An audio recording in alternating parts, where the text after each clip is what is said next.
de la noticia. El día de ayer el presidente de la República anunció que enviará a la Corte Constitucional para que ella trate y apruebe, ese es el primer paso, ya nos explicarán, para que vuelvan las bases militares al país. Lo dijo con palabras fuertes. Los que habían sacado las bases de Manta son los que hoy se regocijan, según él, porque ya no hay control. Escuchemos un poquito de lo que dijo el presidente de la República el día de ayer. Hoy los saludo desde el lugar que alguna vez fue la base de Manta. Quisieron decir que así recuperaríamos la soberanía del Ecuador. Y lo que hicieron fue entregarlo al narcotráfico. Ese fue el primer pacto con el crimen transnacional. Y en esta lucha por recuperar el país es el pacto que tenemos que revertir y quebrar. Hoy los ecuatorianos se merecen un gobierno a la altura de los acontecimientos que atravesamos. Merecen un presidente que tome decisiones con determinación, porque al Ecuador no le hacían falta oportunidades, sino honestidad y voluntad política. Hoy presentaremos un proyecto de reforma parcial a la Constitución ante la Asamblea Nacional, que modifique sustancialmente el artículo 5 de la Constitución que prohíbe el establecimiento de bases militares extranjeras e instalaciones con propósitos militares. En un conflicto transnacional necesitamos respuesta nacional e internacional. Estamos levantando el país que ellos dejaron de rodillas, el país al que convirtieron en cuna del narcotráfico, el que repartieron a las mafias con una falsa noción de soberanía. El tiempo nos ha demostrado que las viejas decisiones solo debilitaron a nuestro país ante las amenazas que hoy no conocen fronteras ni tienen piedad. Desde el gobierno tenemos muy claro el país que queremos. Es momento de la Asamblea Nacional, de una vez por todas, decidir de qué lado de la historia está. Más allá del tema político, queremos saber cuáles son los siguientes pasos después de haber enviado a la Corte Constitucional el día de ayer esta petición. Para eso tenemos en la mesa al doctor Carlos Salmón, él es constitucionalista. Doctor, buenos días y gracias por estar en Así Amaneció. Buenos días y muchas gracias por la oportunidad. ¿Cuáles son los pasos que tiene que haber para llegar a que esto se convierta en un referéndum que me imagino que va a ser en febrero? Bueno, en primer lugar nosotros debemos de distinguir dos temas distintos.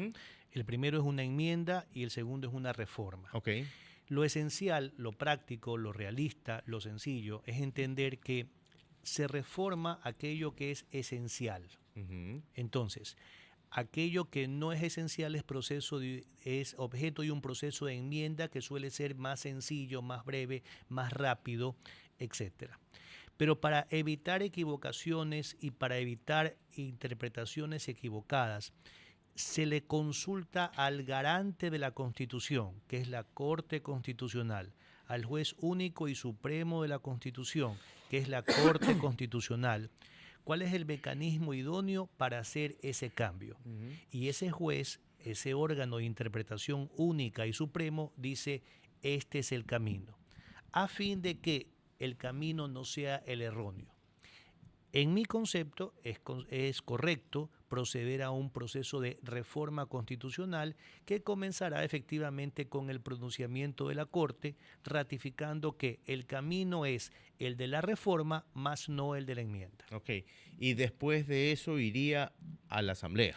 Sí, pero lo importante aquí es entender que de una u otra manera el pueblo va a tener que manifestarse obviamente en las urnas. Y lo importante aquí no solamente es la intención, sino también la forma en que se desarrolla esa petición y la eventual consulta que se tendrá que hacer. Okay. Esa consulta tiene que ser lo suficientemente clara y lo suficientemente bien elaborada desde el punto de vista jurídico constitucional y también desde el punto de vista comunicacional, para efectos de que obviamente no sea impugnada a nivel jurídico, pero por otro lado tenga el éxito que se busca, es decir, que el lector, el votante como tal, a través de su simple lectura, pueda obviamente decidir. Ok, entonces, primer paso, Corte Constitucional. Segundo paso, la Asamblea, donde se sacarán los ojos, se pelearán hasta el último de los momentos y quedarán los nacionalistas y los que no están de acuerdo, ya es un tema más político, los que no están de acuerdo versus el resto. De ahí pasaría al CNE. Correcto, quien tendrá que obviamente preparar todo el proceso para que efectivamente esto se dé. ¿Alcanzamos a febrero? Eso depende de los tiempos, del cumplimiento, de lo que hagan los órganos y demás. Pero más o menos en su experiencia, ¿cuánto podría demorar? Probablemente sí lleguemos al tiempo. Probablemente. Es decir, para febrero tendríamos, si no en la primera vuelta, en la segunda vuelta, si es que hay. Lo que pasa es que tenemos que tomar en cuenta cierta coyuntura. Uno, la época normal, final de año. Eso uno. Y dos, ahora la existencia de estos problemas nuevos como los apagones. ¿Qué tanto esto va a influir en todos estos procesos? Habrá que tomarlo en cuenta. Si usted me pregunta, creo que se puede llegar fácilmente al mes de febrero y efectivamente puede estar dentro del proceso general. Cuando una base o una institución militar extranjera llega al Ecuador, ¿bajo qué reglas se rige? Porque he escuchado cualquier cantidad de cosas en contra y a favor, pero ¿bajo qué reglas constitucionales esa base? Internamente me imagino que es como que estuvieran estuvieran en su propio país, pero sale de la base y ya se rigen por las nuestras. Excelente pregunta. A ver, desarrollemos la respuesta. En primer lugar, jurídicamente hablando, se tiene que firmar un convenio, un acuerdo internacional entre el Ecuador y los Estados Unidos, en el que se tiene que dejar establecido la razón de esa base y qué es lo que esa base, teóricamente hablando, va a ser. Primera idea. Segunda idea. Desde el punto de vista constitucional, además desde el punto de vista político, obviamente no se puede afectar la soberanía, no se va a vender territorio ni nada por el estilo. Por otro lado, también desde el punto de vista político no va a haber una dependencia política del Estado respecto de los Estados Unidos por la presencia de la base. Sigamos adelante. Esa base como tal, dependiendo del tipo de acuerdo al que se llegue, va a ser considerada como una base que tendrá una normativa especial que protege a las personas que, viniendo de los Estados Unidos, cumplan esas funciones, las funciones para las cuales están siendo contratados o trasladados. Entiéndese aquí dos cosas. Primero, si existen violaciones como tal, habrá que distinguir si están con inmunidad o sin inmunidad. Algo que es muy interesante, y eso obviamente Carlos Luis, que es un extraordinario penalista, lo va a desarrollar, el cometimiento de los delitos penales que pueden incurrir las personas. Lo que sí está absolutamente claro y se ratifica en los tratados, en la doctrina y en la jurisprudencia, es que las obligaciones civiles se mantienen. Es decir, si existe un contrato de trabajo entre un funcionario que elabore ahí en la base que se incumple, ya sencillo, el juez de trabajo va a conocer. Si es que existe una obligación entre una persona que trabaja en la base, que compra, por ejemplo, un televisor en un almacén y no lo paga, se lo puede enjuiciar. Es decir, los tratados internacionales no impiden a nivel de este tipo de relaciones que las obligaciones civiles no se dejen de cumplir. Se cumplirán y podrán ser objeto de un juicio. En cambio, los temas de carácter penal, dependiendo de lo que se trate, gozan o no gozan de inmunidad. Es decir, que la base de cualquier país que estemos trayendo al Ecuador para que nos ayude con el tema del narcotráfico, también tiene que cumplir ciertas reglas localmente. Tiene que cumplir ciertas reglas y ciertas normativas, no solamente nacionales, sino también del país del cual provienen esas personas y también propias del derecho internacional. Doctor, aprovechando que usted está aquí, quiero preguntarle por otro tema. El tema de qué va a hacer, según la Constitución, qué debería hacer el presidente de la República en el tema de las elecciones. ¿Deberá pedir licencia? ¿Puede pedir licencia diaria? En su apreciación, ¿cuál cree usted que son las vías? La vía para mí es que él pida la licencia, efectivamente. Él tiene que hacer eso. No hay otra. No existe otra salida. Ok. La verdad es que es un tema complicado que a todos los ecuatorianos nos tiene en vilo. Volviendo a la base de Manta y para terminar la conversación, doctor, usted de lo que vio la base de Manta anterior, ¿los beneficios son más que lo que puede ir en contra? A ver, hagamos un poco de historia, ¿no? Y recordémoslo. Durante la Segunda Guerra Mundial existió una base militar en Galápagos, claro, lo que es la isla de Baltra. Muy bien. Ahí los americanos construyeron el aeropuerto. Ese es uno de los 2 aeropuertos importantes que existe, obviamente, en las islas. Ese tema funcionó desde el año de 1942 hasta 1946. La Segunda Guerra Mundial terminó en 1945. ¿Qué es lo interesante en esto? Analizar cómo funciona este tema. Sencillo, la base no duró toda la vida. Terminó la guerra, un año después cogieron y se fueron. La existencia de la base se va a mantener en tanto y en cuanto la necesidad se sostenga. Primera idea. Ahora aquí hay una serie de beneficios que pueden darse.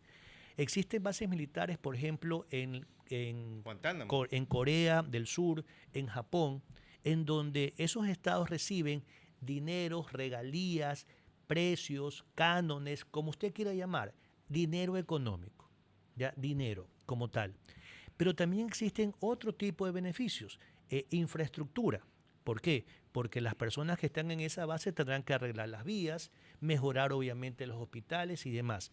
Existe una mejora a nivel de la economía local, no solamente formal, sino también informal.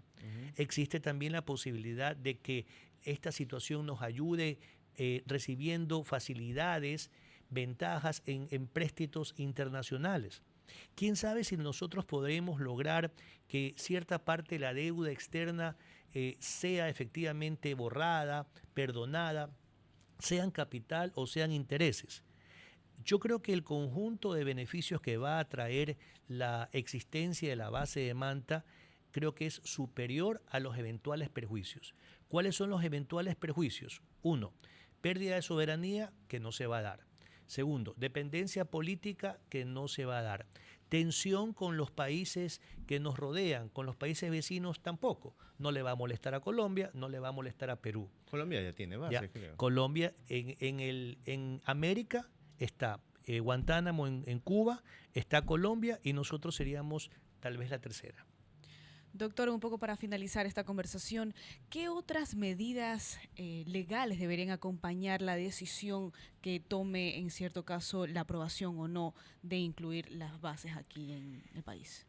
Más que medidas legales, porque para mí el tema jurídico es un poco sencillo, el tema es entender la posibilidad de esa reforma constitucional que no afecta la esencia del Estado y que efectivamente en urnas exista un proceso comunicacional previo que haga que la gente vote mayoritariamente por eso. Pero para mí es un tema de negociación. A ver, una cosa es que los Estados Unidos toque la puerta y diga, oiga, ¿puedo yo estar aquí? Otra cosa es que uno diga, oiga, lo necesito, venga. Pero dentro de ese proceso de negociación, aparte de la ayuda en el combate al narcotráfico, a la delincuencia transnacional y demás, ¿qué más puede recibir legalmente, moralmente el país? Ayudas económicas directas, beneficios de infraestructura, ayudas en procesos diplomáticos, etcétera. Todo eso va a depender de un proceso de negociación en que el panorama no puede ser unidireccional o exclusivo en el tema de seguridad. Tiene que abrirse ese tema por completo. A nivel de comercio internacional se abrirán las puertas. Hay que explotar eso. Solamente para que usted tenga una idea. En países en donde han existido bases y lamentablemente han ocurrido grandes siniestros, la existencia de la base ayuda a una pronta recepción de ayuda internacional. ¿Qué tanto eso va a favorecer también el turismo?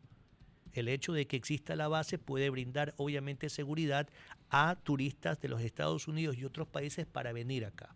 Entonces hay que ver los beneficios a nivel global y no enfocarse solamente en el tema seguridad. Doctor, queremos agradecerle muchísimo por su participación el día de hoy, muy claro.